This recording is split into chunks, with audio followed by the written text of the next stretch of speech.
Bell খাওয়ার উপকারিতা ও সম্ভাব্য ক্ষতি। বেল একটি অত্যন্ত পুষ্টিকর ও ঔষধি গুণসম্পন্ন ফল, যা শরীরের জন্য অনেক উপকারী। এতে vitamin A, C, B complex, calcium, iron, fibre ও অ্যান্টিঅক্সিডেন্ট রয়েছে, যা স্বাস্থ্য রক্ষায় গুরুত্বপূর্ণ ভূমিকা রাখে। তবে অতিরিক্ত খেলে কিছু পার্শ্বপ্রতিক্রিয়াও হতে পারে। বেল খাওয়ার উপকারিতা: ১. হজমশক্তি উন্নত করে। বেল প্রাকৃতিক ল্যাক্সেটিভ হিসাবে কাজ করে, যা কোষ্ঠকাঠিন্য দূর করে এবং হজমশক্তি উন্নত করে। ২. ডায়রিয়া ও আমাশয় প্রতিরোধ করে। বেল অ্যান্টিব্যাকটেরিয়াল ও অ্যান্টিফাঙ্গাল বৈশিষ্ট্যসম্পন্ন, যা পেটের সংক্রমণ, ডায়রিয়া ও আমাশয় প্রতিরোধে সাহায্য করে। ৩.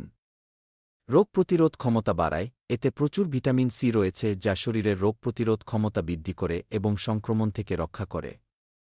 ৪. হার্টের জন্য ভালো। বেলে থাকা পটাশিয়াম উচ্চ রক্তচাপ নিয়ন্ত্রণে সাহায্য করে এবং হৃদরোগের ঝুঁকি কমায়। ৫. ত্বক ও চুলের যত্নে সাহায্য করে। বেল অ্যান্টিঅক্সিডেন্ট ও ভিটামিন এ সমৃদ্ধ। বেল খাওয়ার ক্ষতিকর দিক: অতিরিক্ত খেলে কোষ্ঠকাঠিন্য হতে পারে, গ্যাস বা অম্বলের সমস্যা বাড়তে পারে। যাদের রক্তচাপ কম, তারা বেশি বেল খেলে মাথা ঘোরা বা দুর্বলতা অনুভব করতে পারেন। বেশি খেলে পেটে ব্যথা বা হজমের সমস্যা হতে পারে।